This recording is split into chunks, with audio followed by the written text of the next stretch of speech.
No Giro Ambiental dessa semana, a gente vai falar de um tema que ocupou os nossos dias, que são as enchentes do Rio Grande do Sul. E a gente sabe que são muitos fatores, os climáticos, os estruturais, a manutenção das comportas. Mas hoje a gente recebe o Bruno Baine, que é meteorologista do CEPAGRE, para explicar a parte das questões climáticas. Muito obrigada, Bruno, pela sua presença aqui no Giro. E a gente começa então perguntando o que é o El Ninho, Bruno? Olá, muito obrigado pelo convite. É sempre uma satisfação participar com vocês na TV Câmara.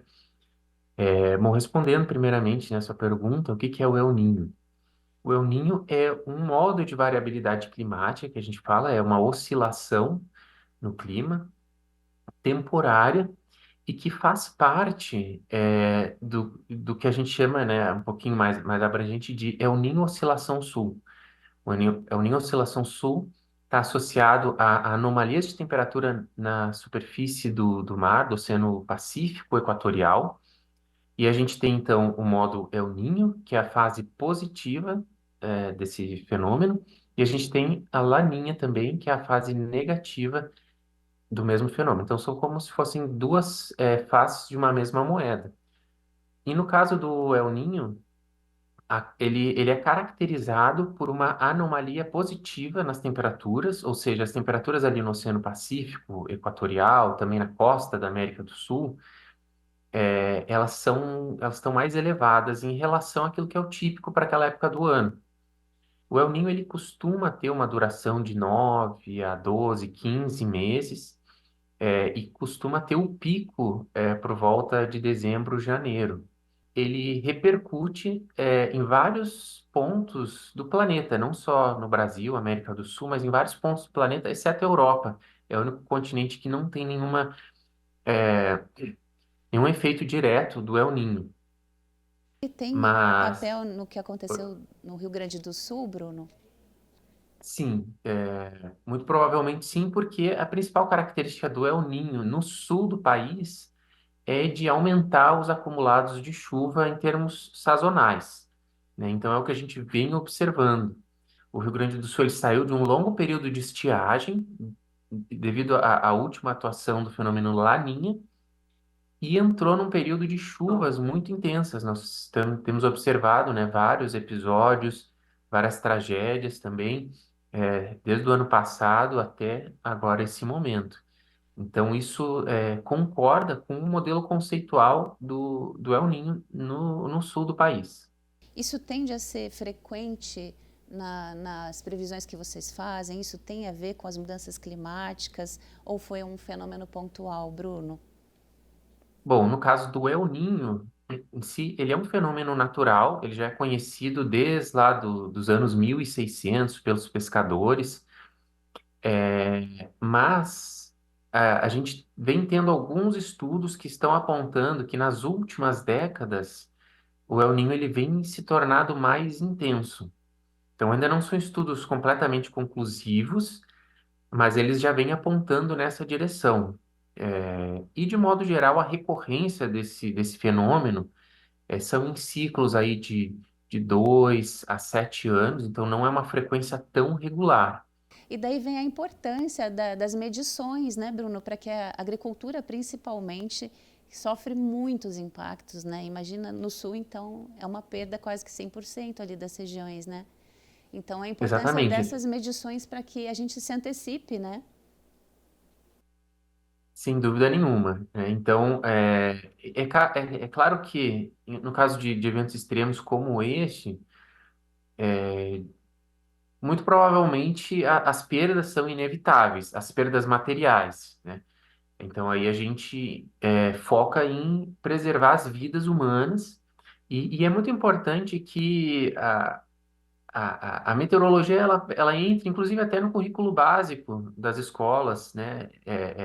Essas ações de mitigação, de resiliência, todos esses conceitos, porque a gente percebe, né? Eu como profissional da meteorologia que elabora a previsão do tempo, a gente percebe que em muitos casos as pessoas elas ainda não conseguem captar o que que é a informação que a gente está querendo passar, como interpretar, como utilizar aquela informação.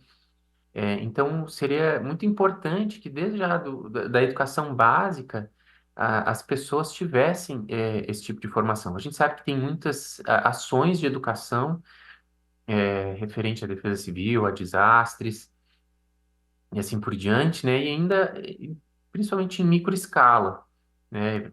De forma mais localizada. O CEPAGRE também procura contribuir com isso, né? Então a gente recebe escolas, a gente fala sobre esses assuntos, mas a gente precisa ampliar isso e sistematizar. A gente tem países que têm uma cultura meteorológica um pouco mais desenvolvida, digamos assim, e as pessoas elas já sabem, em caso de uma previsão de um aviso meteorológico, de uma situação de risco potencial, as pessoas elas já sabem para onde ir, elas têm maior facilidade, um treinamento mesmo. Bruno, eu agradeço muito a sua presença aqui no Giro, trazendo esses esclarecimentos, né, para a gente acabar saindo um pouco dessa nuvem de dúvida, de medo e ir para o conhecimento, se apropriar mais para estar mais preparado para tudo isso, né? Uhum. Eu que agradeço a oportunidade, contem sempre conosco, TV Câmara e também a população de modo geral. Nós estamos sempre à disposição. Muito obrigada, Bruno. Então eu vou encerrar aqui passando o endereço de um canal que foi criado pelo Rio Grande do Sul para que as doações sejam direcionadas com segurança, que é o sosenchentes.rs.gov.br. E fica por aqui que a gente vai fazer um giro pelo mundo mostrando os principais destaques dessa semana no meio ambiente. O Papa Francisco recebeu em audiência no Vaticano cerca de 200 participantes de várias partes do mundo no encontro promovido pelas Pontifícias Academias das Ciências e das Ciências Sociais sobre o tema da crise climática à resiliência climática. O prefeito de São Paulo, Ricardo Nunes, e o cacique Raoni participaram do evento e tiveram audiência com o pontífice. O Papa destacou que os dados sobre as mudanças climáticas têm piorado a cada ano e, portanto, é urgente proteger as pessoas e a natureza.